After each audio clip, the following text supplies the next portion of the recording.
ಗಣೇಶ ಚತುರ್ಥಿ 2024 ಪೂಜಾ ವಿಧಾನ ಮತ್ತು ವಿಸರ್ಜನೆ.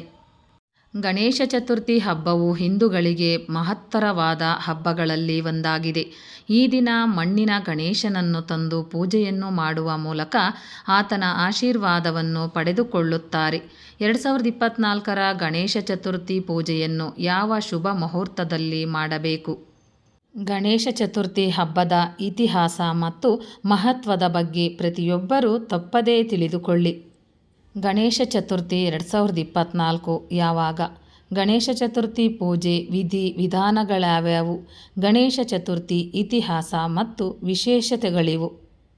ಗಣೇಶ ಚತುರ್ಥಿಯನ್ನು ಗಣೇಶನ ಜನ್ಮದಿನವೆಂದು ಆಚರಿಸಲಾಗುತ್ತದೆ. ಗಣೇಶ ಚತುರ್ಥಿಯಂದು ಗಣೇಶನನ್ನು ಬುದ್ಧಿವಂತಿಕೆ, ಸಮೃದ್ಧಿ ಮತ್ತು ಅದೃಷ್ಟದ ದೇವರು ಎಂದು ಪೂಜಿಸಲಾಗುತ್ತದೆ.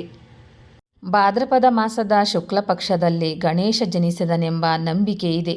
ಪ್ರತಿ ವರ್ಷ ಗಣೇಶ ಚತುರ್ಥಿ ಆಗಸ್ಟ್ ಅಥವಾ ಸೆಪ್ಟೆಂಬರ್ನಲ್ಲಿ ಬರುತ್ತದೆ.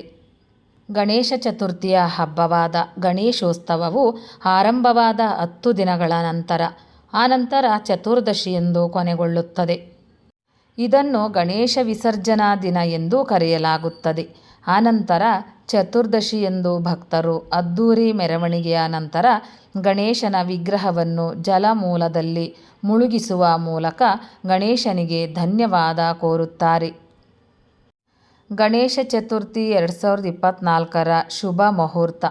2024ರಲ್ಲಿ ಚತುರ್ಥಿ ತಿಥಿ ಸೆಪ್ಟೆಂಬರ್ 6ರಂದು ಮಧ್ಯಾಹ್ನ 3:01ಕ್ಕೆ ಪ್ರಾರಂಭವಾಗುತ್ತದೆ ಮತ್ತು ಸೆಪ್ಟೆಂಬರ್ 7ರಂದು ಸಂಜೆ 5:37ಕ್ಕೆ ಕೊನೆಗೊಳ್ಳುತ್ತದೆ. ಉದಯತಿಥಿ ಮಾನ್ಯವಾಗಿರುವ ಕಾರಣ ಗಣೇಶ ಚತುರ್ಥಿಯನ್ನು ಸೆಪ್ಟೆಂಬರ್ 7ರಂದು ಶನಿವಾರ ಆಚರಿಸಲಾಗುತ್ತದೆ. 2024ರಲ್ಲಿ ಗಣೇಶ ಚತುರ್ಥಿ ಪೂಜೆಗೆ ಮಂಗಳಕರ ಸಮಯ. 2024ರಲ್ಲಿ ಗಣೇಶ ಸ್ಥಾಪನೆ ಮತ್ತು ಪೂಜೆಯ ಶುಭ ಸಮಯವು ಬೆಳಿಗ್ಗೆ 11:03ರಿಂದ ಮಧ್ಯಾಹ್ನ 1:34ರವರೆಗೆ ಇರುತ್ತದೆ. ಪೂಜೆಯ ಒಟ್ಟು ಅವಧಿ 2 ಗಂಟೆ 31 ನಿಮಿಷಗಳು. ಗಣೇಶ ಚತುರ್ಥಿ ಹಬ್ಬವನ್ನು ಎಷ್ಟು ದಿನಗಳವರೆಗೆ ಆಚರಿಸಬಹುದು? ನೀವು ಗಣೇಶ ಚತುರ್ಥಿಯನ್ನು 1.5, 3, 5, 7, 10 ಅಥವಾ 11 ದಿನಗಳವರೆಗೆ ಆಚರಿಸಬಹುದು. ಈ ಅವಧಿಯ ನಂತರ ವಿಗ್ರಹವನ್ನು ನೀರಿನಲ್ಲಿ ಮುಳುಗಿಸಲಾಗುತ್ತದೆ. ಅಂದರೆ ಆನಂತರ ಚತುರ್ದಶಿಯವರೆಗೆ ನೀವು ಗಣಪತಿಯ ವಿಗ್ರಹವನ್ನು ಮನೆಯಲ್ಲಿಟ್ಟುಕೊಂಡು ಪೂಜಿಸಬಹುದಾಗಿದೆ. ಗಣೇಶ ಚತುರ್ಥಿ ಇತಿಹಾಸ. ಗಣೇಶನನ್ನು ಏರಂಬ, ಏಕದಂತ, ಗಣಪತಿ, ವಿನಾಯಕ ಎಂಬ ಹೆಸರುಗಳಿಂದ ಕರೆಯಲಾಗುತ್ತದೆ. ಗಣೇಶ ಚತುರ್ಥಿಯು ದೇಶದಲ್ಲಿ ವ್ಯಾಪಕವಾಗಿ ಆಚರಿಸಲಾಗುವ ಹಿಂದೂ ಹಬ್ಬಗಳಲ್ಲಿ ಒಂದಾಗಿದೆ.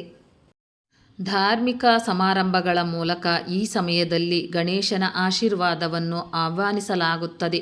ಭಗವಾನ್ ವಿನಾಯಕನು ಅದೃಷ್ಟ ನೀಡುವವನು ಮತ್ತು ನೈಸರ್ಗಿಕ ವಿಕೋಪಗಳನ್ನು ತಪ್ಪಿಸಲು ಸಹಾಯ ಮಾಡುವನು ಎಂದು ಕರೆಯಲಾಗುತ್ತದೆ.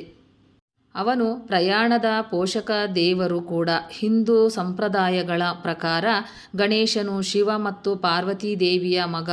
ಒಮ್ಮೆ ಶಿವನು ಕೋಪದಿಂದ ಗಣೇಶನ ತಲೆಯನ್ನು ಕತ್ತರಿಸಿದಾಗ ಪಾರ್ವತಿ ದೇವಿಯು ಕಾಳಿ ರೂಪವನ್ನು ತೆಗೆದುಕೊಂಡು ಬ್ರಹ್ಮಾಂಡವನ್ನು ನಾಶ ಮಾಡಲು ಮುಂದಾಗುತ್ತಾಳೆ.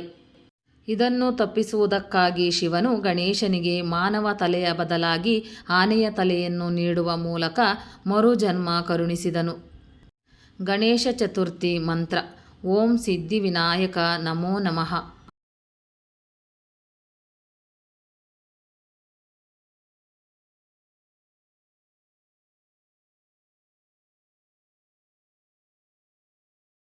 ಗಣೇಶ ಚತುರ್ಥಿ ಪೂಜೆ ವಿಧಾನ.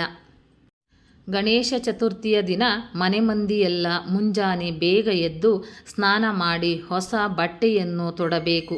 ನಂತರ ಚಿನ್ನ, ಬೆಳ್ಳಿ, ತಾಮ್ರ ಅಥವಾ ಜೇಡಿ ಮಣ್ಣಿನಿಂದ ಮಾಡಿದ ಗಣೇಶನ ಮೂರ್ತಿಯನ್ನು ಇಟ್ಟು ಪೂಜೆಯ ಸಿದ್ಧತೆಯನ್ನು ಮಾಡಬೇಕು. ಗಣೇಶ ಚತುರ್ಥಿಯ ವಿಧಿ ವಿಧಾನವು ಷೋಡೋಪಚಾರ ವಿಧಾನದಲ್ಲಿ ನೆರವೇರಿಸಿದರೆ ಪೂಜಾ ಫಲ ಲಭ್ಯವಾಗುತ್ತದೆ. ಹಬ್ಬದಂದು ಗಣೇಶನಿಗೆ 21 ಮೋದಕ, ಲಡ್ಡು, ಕಡುಬುಗಳನ್ನು ತಯಾರಿಸಿ ನೈವೇದ್ಯ ಮಾಡಬೇಕು. ಪೂಜೆಯ ಕೊನೆಯಲ್ಲಿ ಗಣೇಶನಿಗೆ ಆರತಿಯನ್ನು ಮಾಡಿ ಮನೆಯ ಸದಸ್ಯರೆಲ್ಲ ನೈವೇದ್ಯವನ್ನು ಪ್ರಸಾದವಾಗಿ ಸ್ವೀಕರಿಸಿ ಪೂಜೆಯನ್ನು ಪೂರ್ಣಗೊಳಿಸಬೇಕು. ಗಣೇಶ ಚತುರ್ಥಿಯನ್ನು ಗಣೇಶನ ಜನ್ಮದಿನವಾಗಿ ಆಚರಿಸಲಾಗುವುದು. ಈ ದಿನ ಗಣೇಶನಿಗೆ ವಿಶೇಷ ರೀತಿಯಲ್ಲಿ ಪೂಜೆಯನ್ನು ನೆರವೇರಿಸಿ ಆಶೀರ್ವಾದವನ್ನು ಪಡೆದುಕೊಳ್ಳಲಾಗುವುದು. ಗಣೇಶ ಚತುರ್ಥಿ ದಿನದಂದು ಗಣೇಶನನ್ನು ಪೂಜಿಸುವುದರಿಂದ ಜೀವನ ಪ್ರತಿಯೊಂದು ಸಮಸ್ಯೆಗಳು ಕಳೆದು ಜ್ಞಾನ, ಸುಖ, ಶಾಂತಿ ನೆಲೆಸುತ್ತದೆ ಎನ್ನುವ ನಂಬಿಕೆ ಇದೆ. ಸ್ನೇಹಿತರೆ, ಈ ಮಾಹಿತಿ ನಿಮಗೆ ಇಷ್ಟವಾಗಿದ್ದಲ್ಲಿ ದಯವಿಟ್ಟು ಒಂದು ಲೈಕ್ ಮಾಡಿ, ಶೇರ್ ಮಾಡಿ, ಚಾನಲ್ಗೆ ಸಬ್ಸ್ಕ್ರೈಬ್ ಮಾಡಿ. ಧನ್ಯವಾದಗಳು.